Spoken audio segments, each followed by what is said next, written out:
Matt Painter says it's championship or bust this year for the Purdue Boilermakers.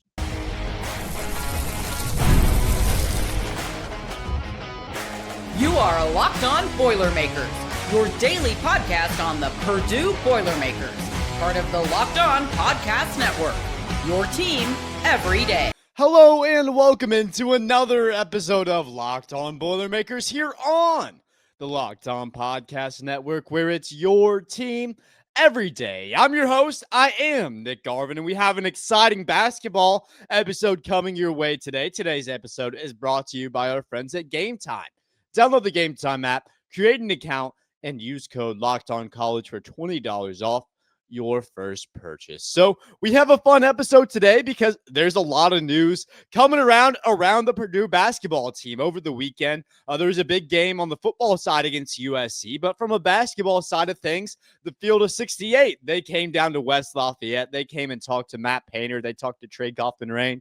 They talked to Braden Smith and talked to all of the guys just trying to get an early season perspective. We're about 50 days out here now, exactly 50 days from Kentucky versus Purdue. Super exciting, but those guys, they do great work over there, and they have a great program. They talk to Matt Painter. They talk just Purdue basketball, where the status of the program is right now, and I feel like the big question is it championship or bust this year? And we've heard that throughout the media. We've heard that through the fans. Pretty much everybody has kind of reiterated that in a certain way. Everyone's kind of said that at one point or another.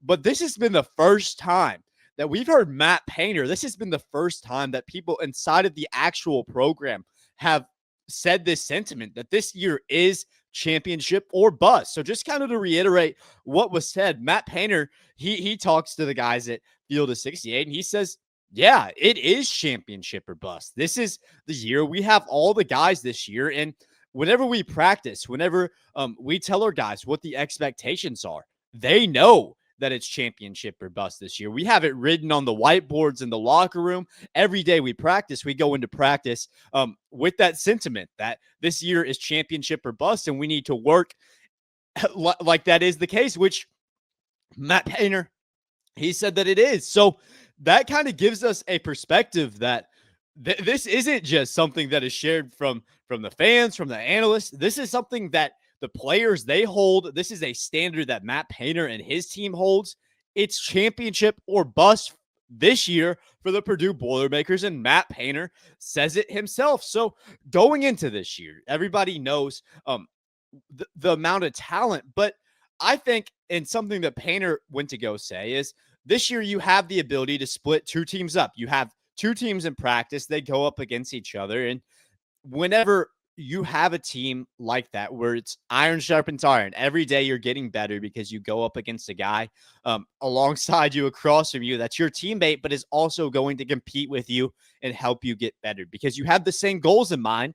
But also at this point, you're competing for roster spots. You're competing to fit into that rotation for some guys. You're competing to be a starter. There are a couple starter spots still open. So we know that these guys are competing. They have the right goals in mind, and they have the goals of, hey, this year we want to win a national championship. And Matt Painter says when those teams lose, when the losing team, they come off, they go run. And he sees that even the team that loses in the scrimmage, even the team that doesn't get the best out of practice, that's still a team that is going to be able to compete in March. That's still a team that could make a March run themselves. Half of the Purdue roster can make a March run, and that's something so special about this year's team because little in the past has Matt Painter had a team, not just the talent level of this year's team, but he's never had a team that has the depth of this year's team. And we see that. You bring in two guys in the transfer portal, that being Oscar Clough and Liam Murphy. You bring in two recruits, Antoine West. You bring in Omer Mayer, who we'll talk about here later in the show.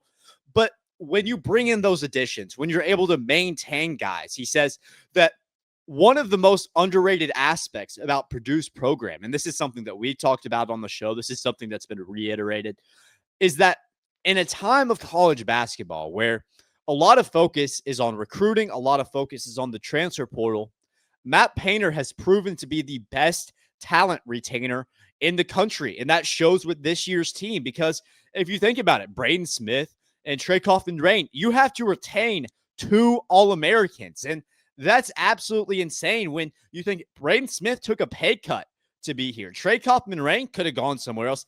These teams are paying these players, and you think that Braden Smith wouldn't get a huge amount of money? There were Kentucky fans that were saying that Mark Pope and that huge NIL budget, they were going to try to pay to get Braden Smith to Lexington, but he didn't go to Lexington. He stayed at Purdue. He wanted to be at Purdue because he said that Matt Painter does things the right way. It's not about the NIL money for Braden Smith. It's not about the NIL money for a lot of guys on Purdue's roster. It's about Matt Painter and the program that he's building and the philosophy that he has. And that's why we see this team. That's why you're allowed to have a team with the expectations that this team has, because Matt Painter has done such a good job building this team. And when you think about it, when you think about the term championship or bust, it's like an ultimatum. If you don't win this year, something bad's going to happen. And I don't necessarily see that as the case. If Purdue still goes on, they make it far and they don't win a national championship, it's not going to be the end of the world. It's going to suck for Braden Smith. It's going to suck for Fletcher Lawyer. It's going to suck for Trey Kaufman-Renn. But Matt Painter's job security isn't at risk. It's not a situation where it's, hey, you lose and then we're going to put Painter on the hot seat. That's not the reality of the situation, but more so that championship or bust perspective comes from the fact that you've been building this team, whether you like it or not, for 5 years now. This has been a team that, when you think about eras, you think about Carson Edwards, that huge tournament run, and then you go into COVID right after that. So a new era of Purdue basketball, and everyone was kind of shaken up with COVID. But you come out of COVID with Braden Smith, with Fletcher Lawyer, and then you build that program up from there. You retain these guys year to year. You continue to build pieces around those guys, and you're able to retain all these guys, build up a program. And then from a 2025 perspective, this program is built up. These players are developed, and it's your best chance possible at winning a national championship. And it's your last chance possible for these guys to win a national championship. So that's where the championship or bust perspective comes in. It's a sentiment that is shared, and it's mainly because everyone wants to see Braden Smith, Fletcher Lawyer, and Trey Kaufman-Renn. They want to see them get it done. We want to see them get that ring that they so desperately deserve, because they've put so much into this program. Matt Painter has put so much into this program, and the only thing missing is that coveted national championship, and it's almost here. It feels closer than it's ever felt before, because there's all the pieces this year. We'll talk about it here in our next segment, but when you bring in a guy like Omer Mayer, when you bring in a guy like Oscar Clough, these are pieces that fit perfectly. Matt Painter has been so strategic about building up this roster, not just adding high-value guys, not just bringing in guys that are top of the ranks in the transfer portal or in the recruiting class. He brings these guys in strategically. He brings these guys in that are going to fill roles that need to be filled. He's going to bring in guys that are going to complete what we saw last year. Last year, we saw a team that struggled to rebound. That was the one real hole in the team last year. And then Matt Painter, he goes in the transfer portal and he brings in a guy in the 40s. So it doesn't seem like the hugest addition from a national perspective. But when you think about who Oscar Clough is, he's the best rebounder. He's the best rebounder in that class. He fills the spot that you needed filled to a T. It was the perfect possible addition. And that's what Matt Painter does. He goes about things the right way. He brings in the right guys, and he builds a team in the way that you want him to. You don't need the NIL dollars that these other programs do. I promise you, Purdue isn't hurting for money, but they're not going to spend as much money as a Kentucky is. But they don't need to, because Matt Painter does things the right way. He's built this program up the right way. And finally, he gets what he deserves. He gets a team that has these expectations. He gets a team that has a ceiling that's higher than any other team he's ever coached. And it's a direct result of all the work that he's put into this program. It's a direct result of what he's done for this program the past 5 years. What we've seen in the 2020s, what we've seen this decade, albeit not resulting in a national championship, it's about the process. It's process-oriented thinking. You build up this program with a process of being great in mind. That's what Matt Painter's done. That's what he's always excelled at.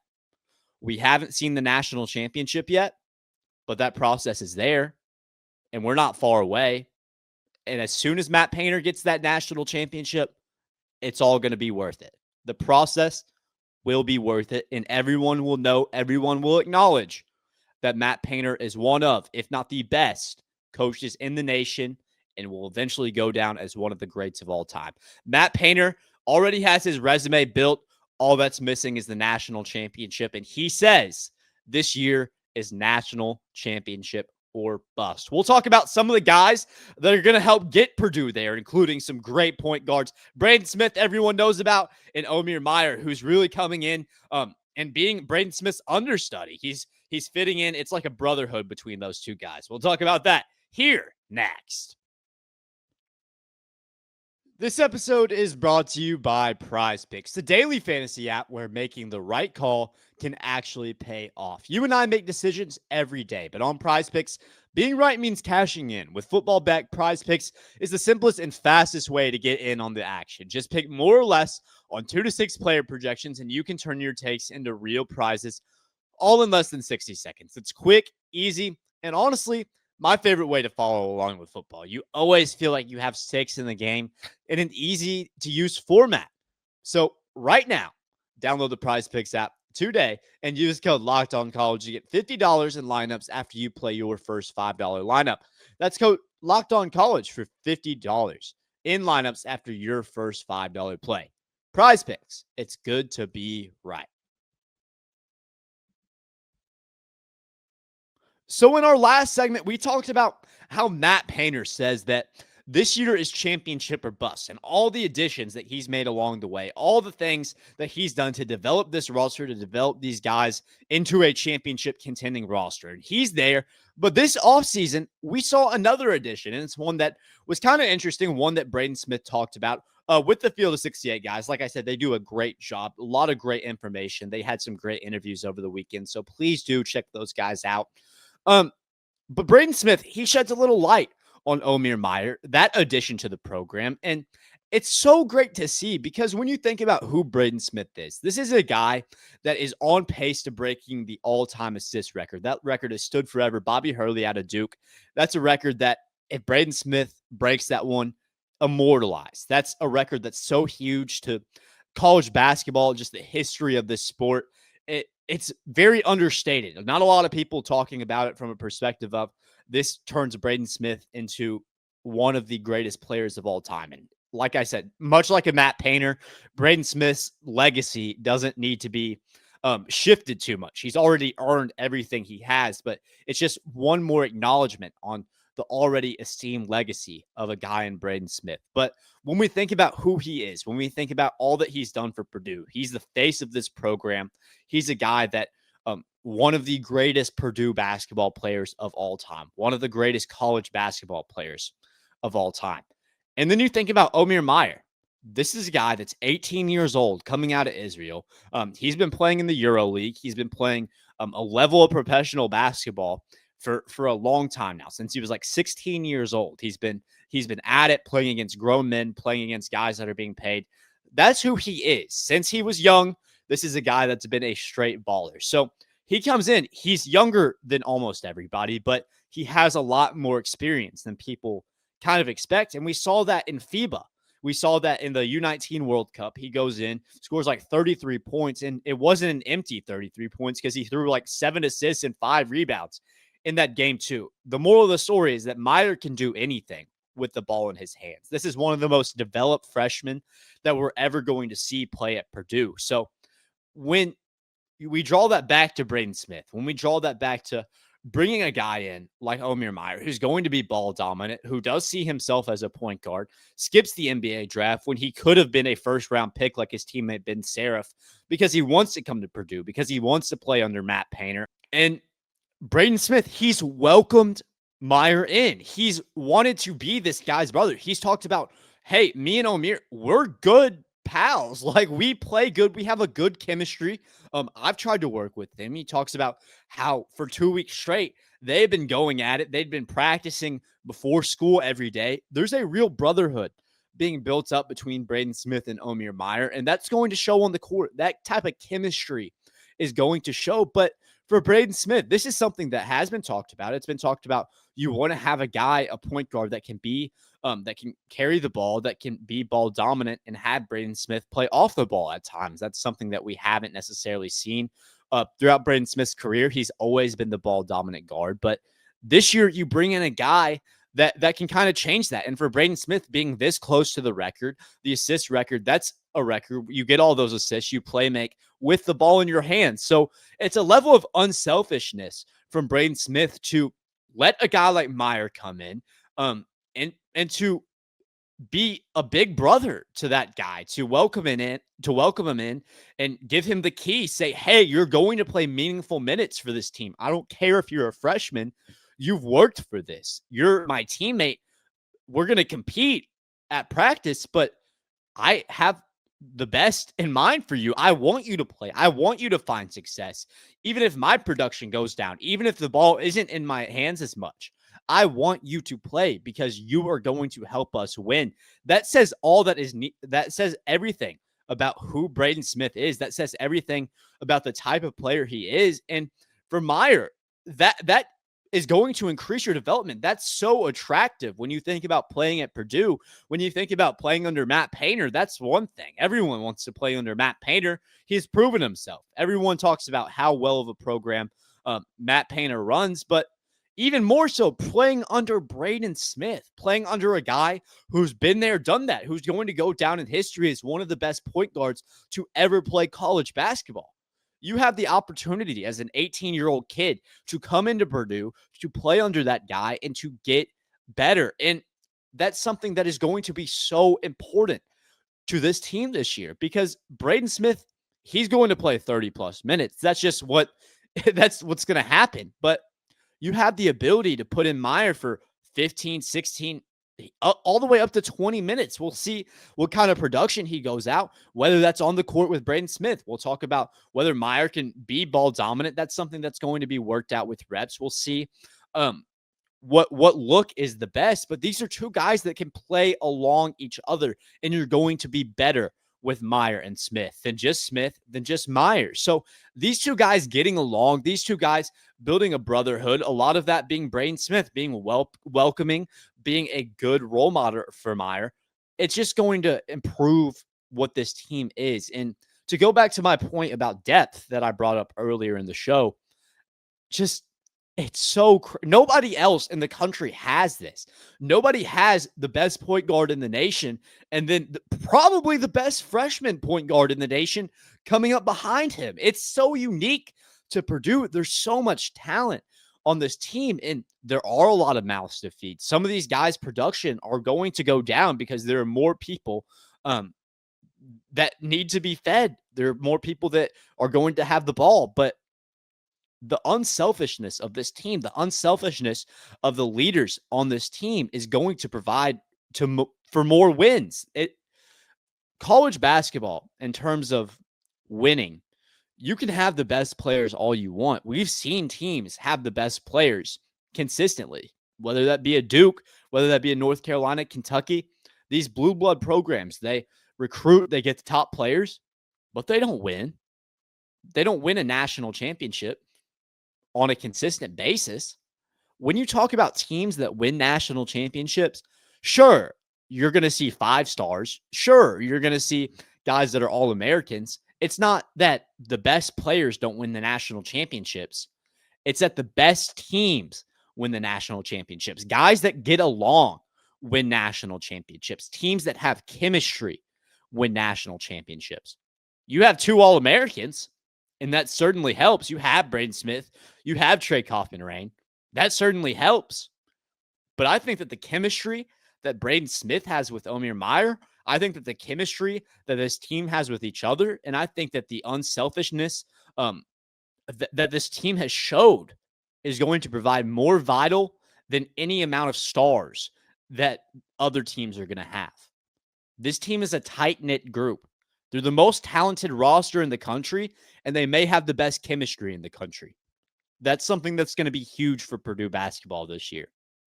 We'll talk about it. We'll talk about 50 days from now. We're getting super close. I'm so excited. 50 days from now, Purdue, Kentucky. It's an exhibition game, but it's more significant than you'll think. We'll talk about the significance of that exhibition, and we'll talk about it here next.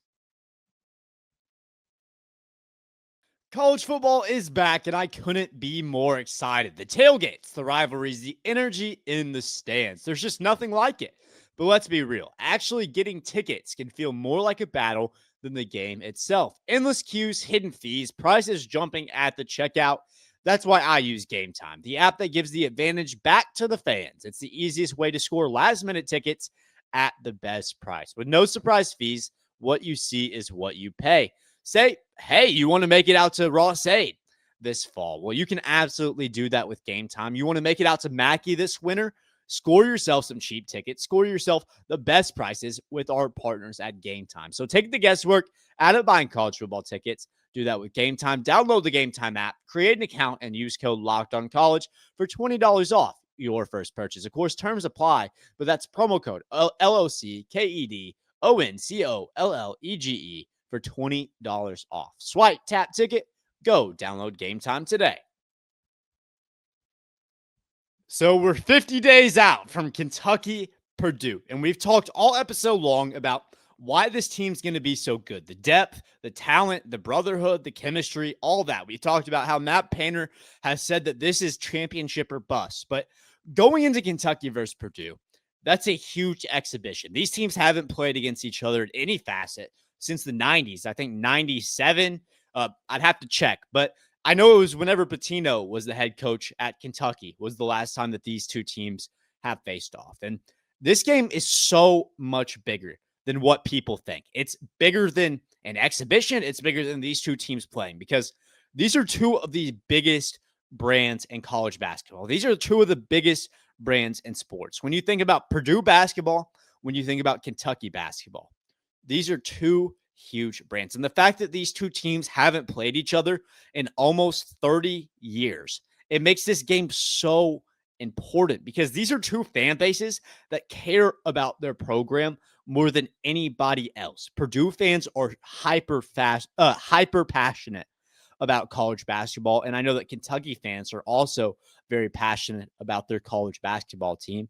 So this is a game that when you think about Mark Pope, when you think about Matt Painter has been consistent at Purdue. He's been a consistent factor at this program for a decade. Mark Pope has it. Mark Pope is trying to prove that he belongs at Kentucky. He's trying to take the reins from John Calipari, prove that he's the next great coach in that lineage of Kentucky basketball coaches. So these two programs are at different they're at different situations right now in terms of the head coach, at terms of who is leading the program. But these two guys, they get together. They say, this is a game that's going to sell tickets. This is a game that's going to be absolutely pivotal for seeing where these two teams are in October. And how great is it that we get a matchup, Purdue, Kentucky, in Rupp Arena, October 24th, this early in the year. It's so exciting. College basketball season is almost here, but this game's even bigger than the two brands. This game's even bigger than seeing where you are, and that's going to be huge. Seeing where you are October 24th, where you are in October is going to be so much different than where these two programs are going into February, going into March. But I really do believe this is a Final Four preview in October, and that's something that is so unique to college basketball. We don't see that in other sports. We don't see that a whole lot in college football where these two programs will face off. But my point is this game is so big because it's two different cultures. It's two different ideologies. It's two different ways to build a program facing off against each other. When you think about what Mark Pope's done, when you think about the Kentucky way, it's been one and dones. It's been recruiting 5-stars. It's been, in recent years, bringing in high-quality transfers, something that we've seen with Mark Pope more so than John Calipari. But that's a different standard than what Purdue's done. Purdue has built a mentality on, we want guys that are going to play 4 years for us. We want a Braden Smith, who's not going to be the highest recruited guy out of high school, but is going to develop under Matt Painter, that is going to turn into a National Player of the Year candidate, that's going to turn into an All-American, that's going to have a killer mentality, that's going to be a guy that's going to be loyal to this program.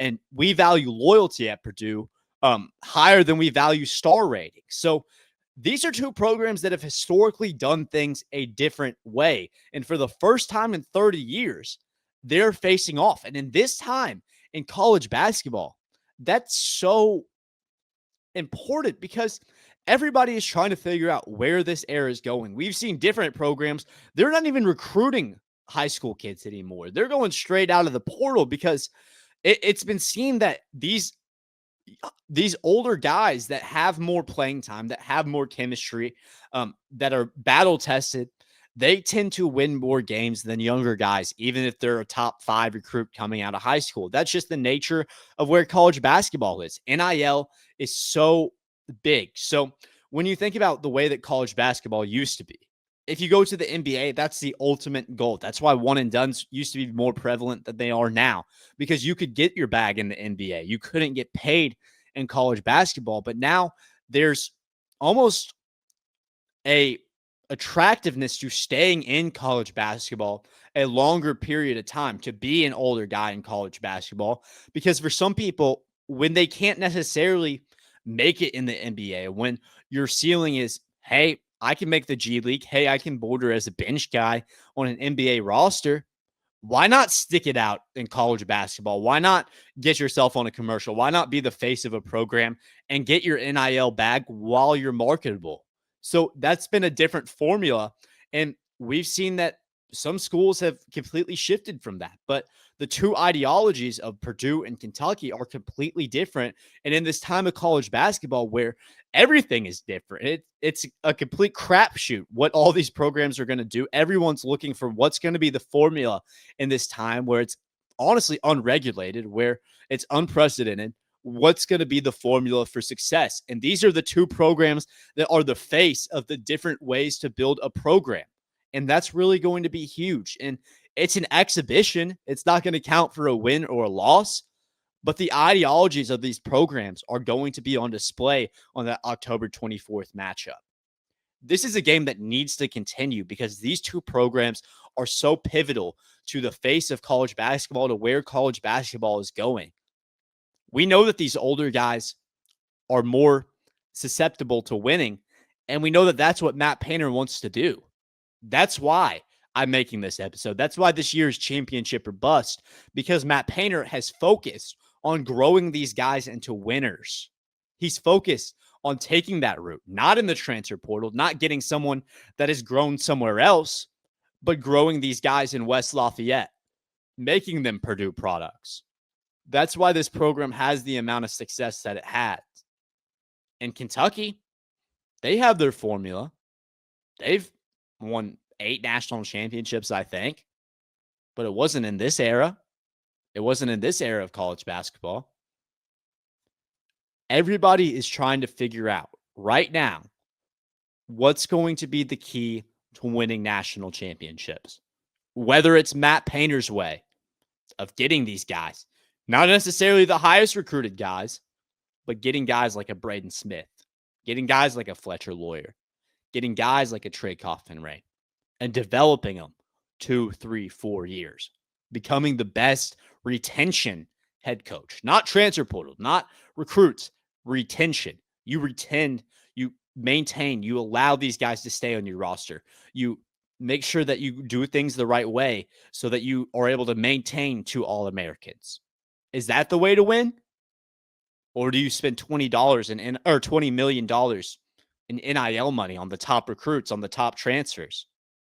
We're going to see. We're going to see what the best way is. So it's an exhibition matchup, but this exhibition matchup may be one of the biggest exhibition matchups in the history of college basketball. And it's happening in just 50 days. I'm so excited. We're going to have coverage on that matchup. We're going to have coverage on all the basketball rumors, updates, news, everything. We're getting so close to the season. So stick with us on Locked On Boilermakers because we've got it here. We've got it all the way. We're daily here on Locked On Boilermakers. So please, if you guys do want to help us out, please subscribe, please like, and comment. It helps us out a ton. And we've always got exciting things happening over here at Locked On. And it's another big moment for us. College football fans, Locked On and Fire TV present College Football Kickoff, your ultimate college football weekly preview. Drake Toll of Locked On Big 12, he leads that conversation alongside two-time AP Coach of the Year, Gary Patterson, former college star Jesse Hawley, and Locked On's local experts. It's a college football preview only Locked On can do. Catch College Football Kickoff every Thursday throughout the season, only on Fire TV. Thank you guys for joining us. And as always, boulder up, hammer down.